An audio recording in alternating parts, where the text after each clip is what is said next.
we've seen great advances in this technology. For example, the Alphago Zero initiative, which produced the most sophisticated chess and Go programs ever, which start the zero in Alphago. Zero means it started with zero knowledge. So it effectively learns how to play chess, just like the picture I showed earlier, where you've taught the rules, so the software knows the rules of how the piece moves.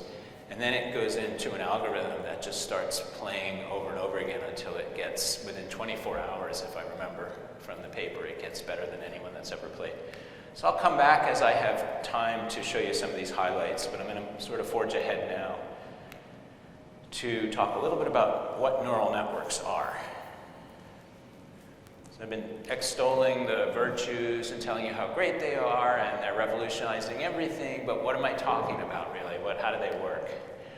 So this is what we call, the particular exercise we're going to do today is part of the category we call supervised learning. So supervised learning is a subset of the problems we face in machine learning. And the supervised means that the data we have has labels associated with it. Or another way of thinking about it is we know the right answers for the training data. And so in the past, with the classical approach to software development, we would take the data and we would formulate rules. We would think of an algorithm to turn out from that data to the right answers. And what we're doing now is we're taking the data and the answers, the training data and the labels, putting it into a system which spits out the rules. So you can think of it as it's figuring out how to label this data. But the key thing with supervised learning is that we have the labels for a set of known pieces of information. This is a view of it. It's grossly oversimplified. So if you were seeing this slide, what you would see would be pictures of cats and dogs. And for some reason, cats and dogs are always find their way into machine learning talks. But you would see that we take the pixels, the digital values for the representation of the image, and feed it into a network of layers. And these layers are kind of, you can think of them as doing mathematical functions to extract the meaning or the essence or the representation of that image. And they sort of feed this data up hierarchically into ever smaller layers. And then at the top, we've got it down to 2 nodes, which will either say it's a cat or a dog. The first thing to understand is the concept of a tensor. Does anybody here know what a tensor is? I have a sense, okay, a few people do. So tensors are collections of numbers, and they can be in any dimension. So to think of the simplest case, a 0 dimension, or we often call it a rank, 0 rank tensor is just a number. We call it a scalar. We'll use that as just a number we want to multiply, like a constant in a mathematical expression. A one-dimensional tensor is a list of numbers. So you can think of it as an array or a vector. And this is typically used in machine learning for feature representation. So if you imagine I took a poll and I asked you, how old are you and where are you from? Thank you. I don't know, some information about you. I would have a bunch of numbers corresponding to your response. So that could be thought of as a feature vector. And that vector I could do some calculations on to come up with some guess about something I was trying to predict about you. A rank 2 tensor could be a list of those vectors. And that would be a representation of all of you, right? Now I would have a set of information that represented all of those features for everyone in this room. A rank 3 tensor could be a 3-dimensional object with a grid of numbers and then another dimension for a collection of such grids. And this is typically used for images. Now, why is an image represented with a 3-dimensional object? Because images are 2-dimensional, and the reason is that each value in the image is typically encoded with a number. If it's a black and white image, it might be a grayscale number, where it is on the black and white spectrum. it's a color, it might be hue and intensity and that sort of thing, or red, green, blue. But at any rate, these three-dimensional objects are typically used for image processing, and four-dimensional, or rank 3 tensors are used for video processing, because you can sort of think of a video as a sequence of images. So these tensors are really important to understand because they're the basic building block for creating these networks. And when we get into the lab this afternoon, we'll actually start manipulating tensors. There's a notebook here for you to find out more on the previous slide, find out more about tensors and play around with them. Another reason I like to talk about tensors is it's right in the name of Tensor Flow. What Tensor Flow does is what Tensor Flow is, I should say, is an open source software package that Google has made available externally. It's now kind of a community-based facility, and it's become one of the dominant ways to build these deep learning networks. It's not just for deep learning, it's really, you can think of it as a graph theoretic or a graph computational framework. And the idea is that you create these tensors, and the tensors kind of flow through these graphs, these computation graphs, and that's where the name Tensor Flow comes from. It's been around for a few years, it's gotten a lot of uptake. It's not the only library out there. There are a bunch of really good machine learning libraries, but this is the one that's become the standard inside Google and has also achieved quite a bit of adoption in the industry in general. One thing about TensorFlow that I struggled with when I first was exposed to it was that it was a little bit hard to grasp and to use. I think it's gotten better quite a bit since TensorFlow 2.0 came out. But one of the things that really makes it easier for me to understand what I'm doing is that there's a really nice layer on top of it called Keras. Now, Keras was actually conceived as an abstraction layer that can work with multiple different machine learning engines. So not just TensorFlow, but other implementations of the core capability, if you will.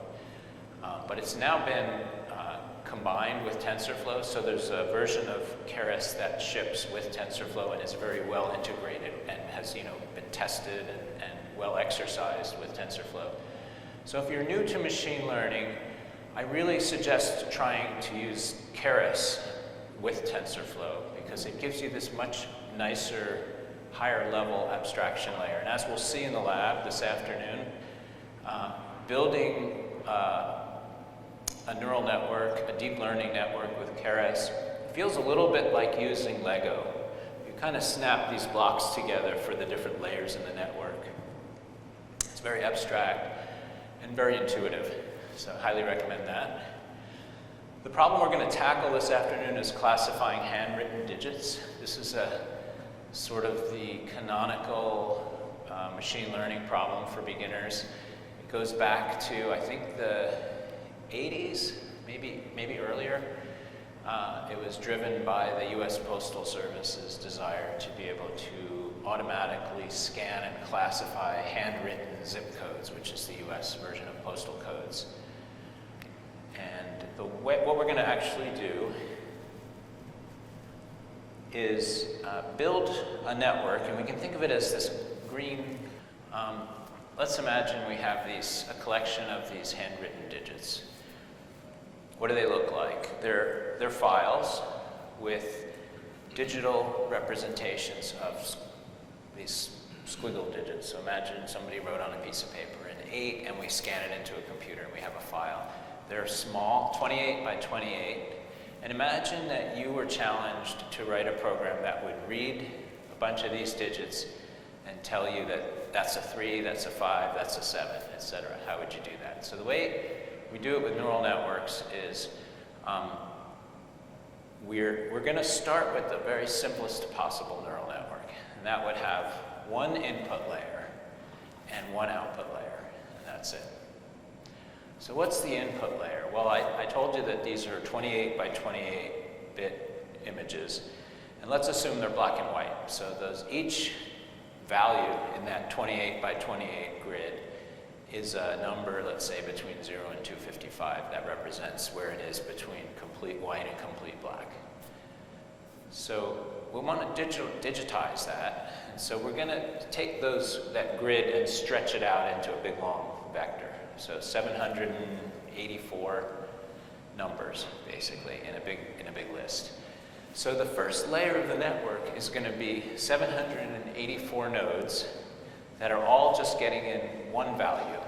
Each node corresponds to one pixel in that image. Now what do we do with all those numbers? We're going to feed those to the next layer.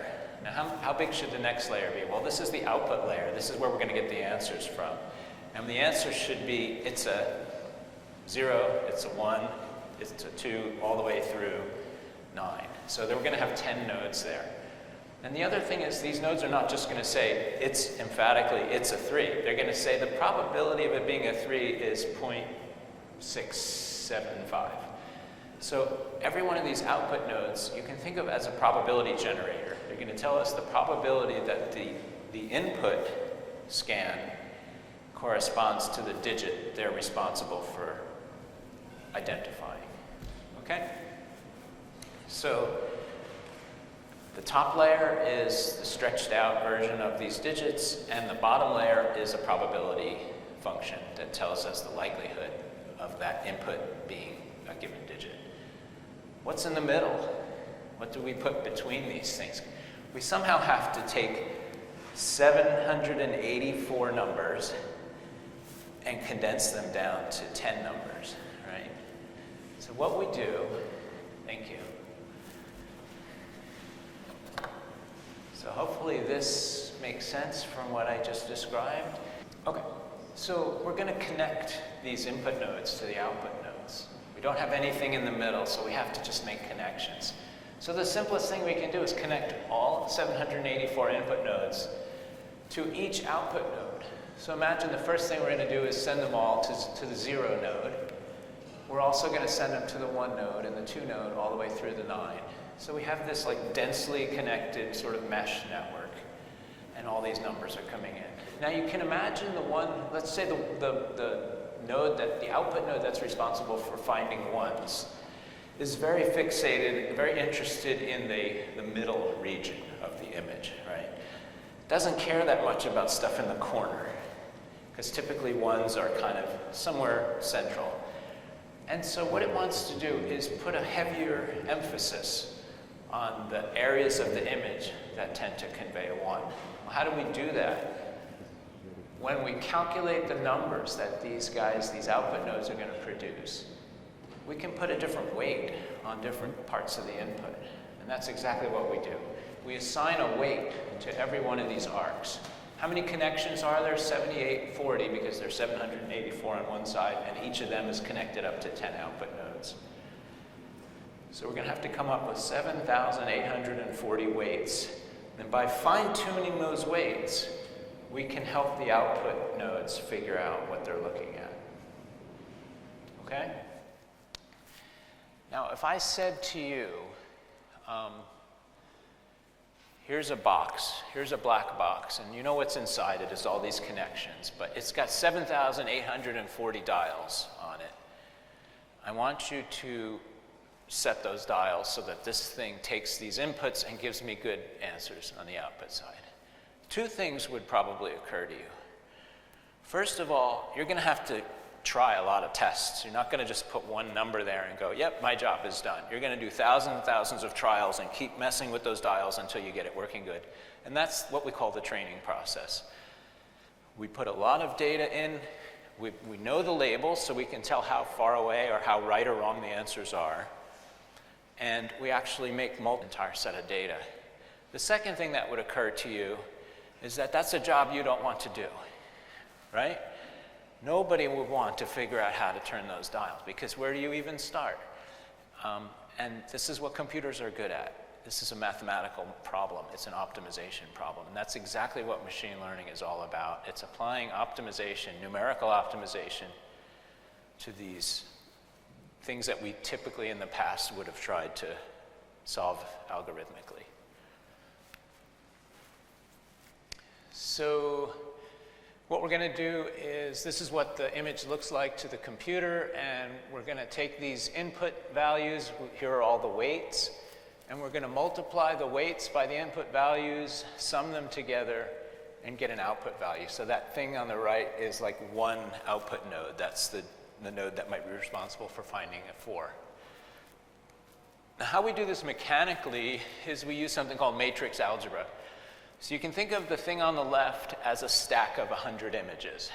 Okay, so it's 100 tall, and it's 784 numbers wide, because each one of those images has, this stretched out list of values. And the thing on the top is the weight matrix. So those are our 7,840 weights, the current values of those weights.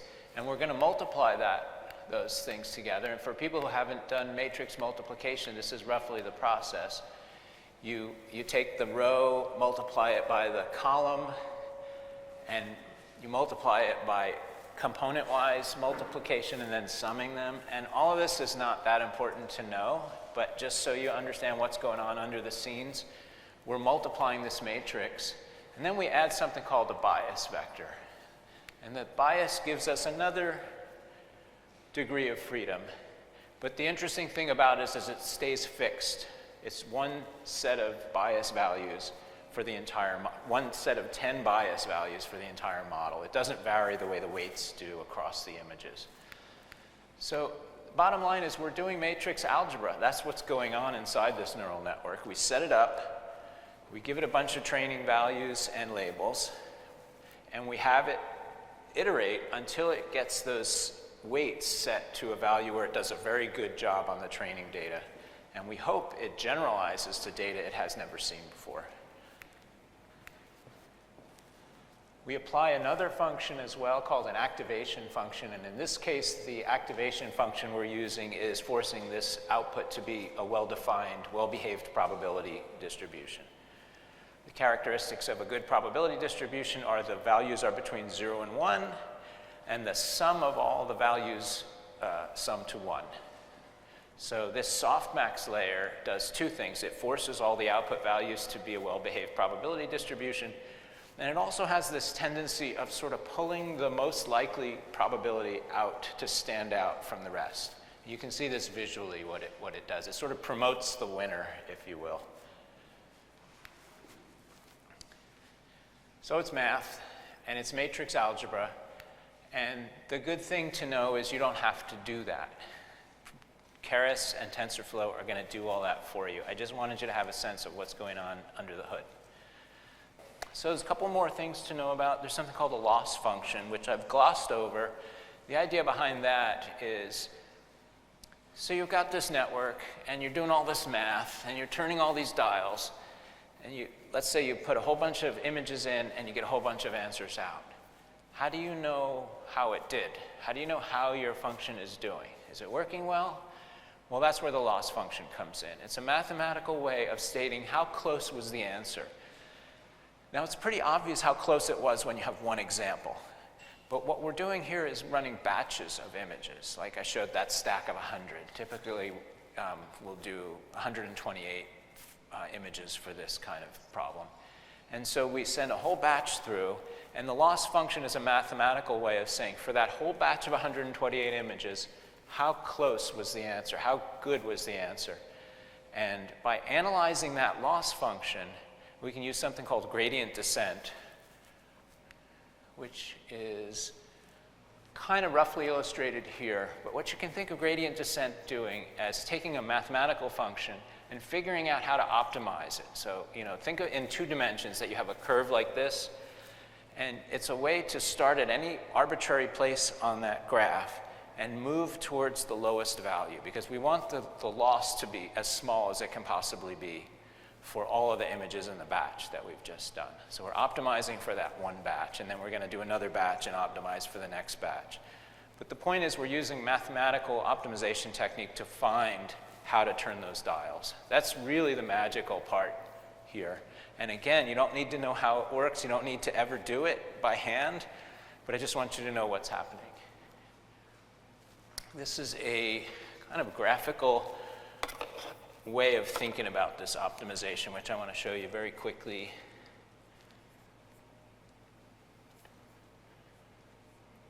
So this is a notebook I put together on a site called Observe. You can modify the order of the polynomial and you constants, and as you do that, you're probably seeing the graph of the resulting function is moving around as it should. And once you're happy with the you've chosen, you click generate.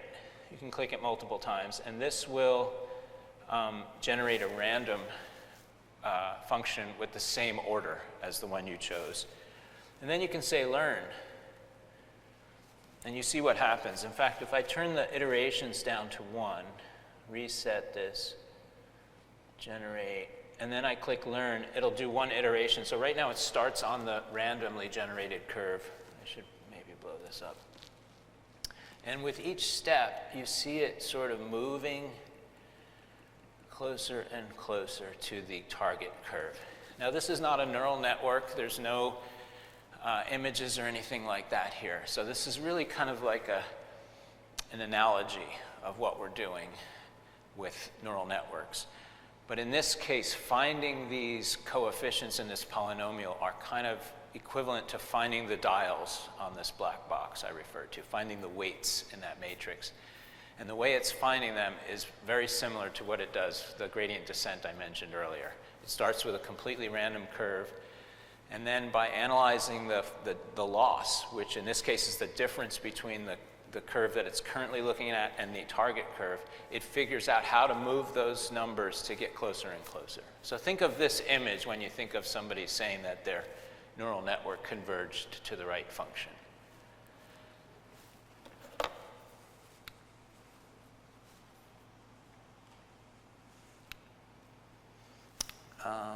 And I think that takes us to about the end here. I can go back and show a couple of cool things if I have time, but not sure if I should call. Okay. So I said I would show you a couple of the ways Google's using these technologies, and I'll show you a couple of these. Like this is a really cool interactive. This isn't actually a Google thing, it's more of just an industry thing, but it shows another machine learning technique that's often used, which has to do with decision trees. So we define these kind of flow charts that say the data's coming in, does it satisfy this criteria or that, and it sort of flows through the tree like this. And then there's an animation here that shows the data coming through it, and it gets 100% accuracy. And that's because it's the data that we used to formulate the tree. So effectively, looking at how accurate that is like asking, how accurate is my neural network if I run it on the training data I used to create the network? It's not a good measure of accuracy because the whole point of the process was to make it accurate for that training data. The really interesting question is what happens when it looks at data it hasn't seen before, and this is animated in the following step where it shows 89.7%. So you can see some greens over here. This is a real estate model where green is San Francisco and blue is New York, I think. So you see it's on the order of 90% accurate. And that's not as good, but it's more realistic. Typically, you wouldn't expect it to be perfect with data it's not seen before, but you want it to be as good as possible. This one's fun. It's an example of reinforcement learning. So somebody at the DeepMind team did this to try to teach some software how to run this game called, we call it Breakout in the US. I'm not sure if there's a different name for it here, but initially, it's pretty awful. Starts to get a little bit better, but still not so great.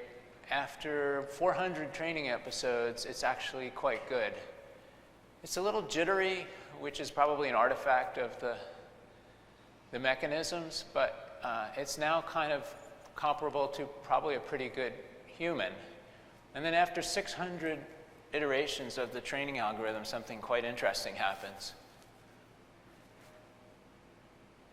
It figures out that if it can knock the edges of the grid away, then it can score a lot of points because the ball just kind of goes crazy in the back of the grid. No one taught it that. No one put an algorithm that said, if do this, then that. It just found it. And this is an interesting property of these sort of algorithms, is they discover things that just the way humans discover things. One last thing I'll mention is there was some interesting work done recently where people were able to apply these kind of neural networks, these deep learning networks, to retinal images of your eye. And they found that they were able to predict cardiovascular risk and some other medical conditions, and with a high degree of accuracy. And no one had ever even realized this could be done. This is a little bit like finding out, like a piece of software figuring out that it can break out by breaking out in the corner. Like the algorithm found something we didn't even know or realize could be a useful diagnostic technique. And if you think of the power of that, maybe like with mobile devices in third world countries, being able to diagnose people's cardiovascular health by looking at their eyes, it's super powerful. I think I'll wrap it up here. The next session I'm going to do is where we'll take some of this stuff and try to put it to use in an interactive, hands-on kind of laboratory. So feel free to join me, and thank you for your attention.